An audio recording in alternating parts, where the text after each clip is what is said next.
Hello and welcome to World Class Coaching. I'm Glenn Preston, and today I'm going to do an analysis session on Manchester City and the tactical changes made under Pep Gaurdiola. One of the biggest things right now that everyone seems to be talking about is the inverted fullbacks. It's certainly nothing new, it's certainly not something that was invented under Pep, but it's something that he's introduced and had a lot of success with, and so therefore it's obviously quite a huge talking point at the moment within world football. They retain a double pivot whilst allowing more attacking creative players to play higher up in between the lines.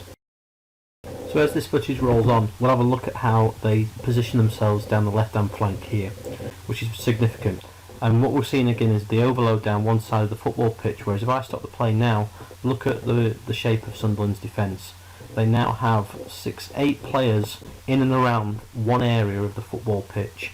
And if Manchester City on a number of occasions like this can switch the ball at speed and get Sterling on the ball enough times, or whatever fullback they've chosen, Sanya on this right hand flank, then they're going to start to really stretch Sunderland, and after fatigue sets in, this is where they start to open teams up and create good quality scoring opportunities. So we'll see another example here where Pep recognises he can't play through the middle, so has to create the space and create the overloads. You see David Silva's little movement there opens up this left hand half space, but the numerical superiority, players going with him, opens up the pocket here between defenders. That third man run that creates superiority.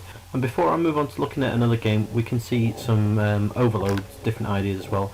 The use of the sort of, if you like, the right attacking centre mid or the right forward, who's De Bruyne in this example, who just flashed up on the screen there in that, you can see at the moment, in the sort of right hand half space of the football pitch. He will be given free licence to roam and create overloads down this side. You can see the space that we've talked about creating those wide areas, but you can see the right sided players come all the way across to the left to run in behind that little pocket, once again causing Sunderland a whole host of problems. So there's a lot of creativity, and as we can see here again, working this ball down the left hand flank, Sunderland starting perhaps to get a little bit more fatigued, and the space there now opening up between left back and centre back on a more frequent basis. Fullbacks are playing much wider in this instance. They're not playing through the middle, but the principles for Man City don't really change. They're still looking for that to build up the play down one. Can they get their best players in 1v1 situations, dominate? And if they lose the ball, like in this example, you can see the counter pressing 3-4 players instantly from all different directions. The team in red, but again we've gone to a back three.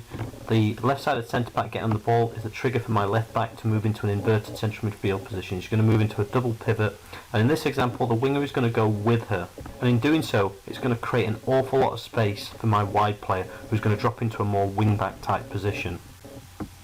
Of course, if her then fullback then tracks her all the way into this position, we might then have the extra player between the lines higher up who can then go in behind and create an overload. 3 or 4, 5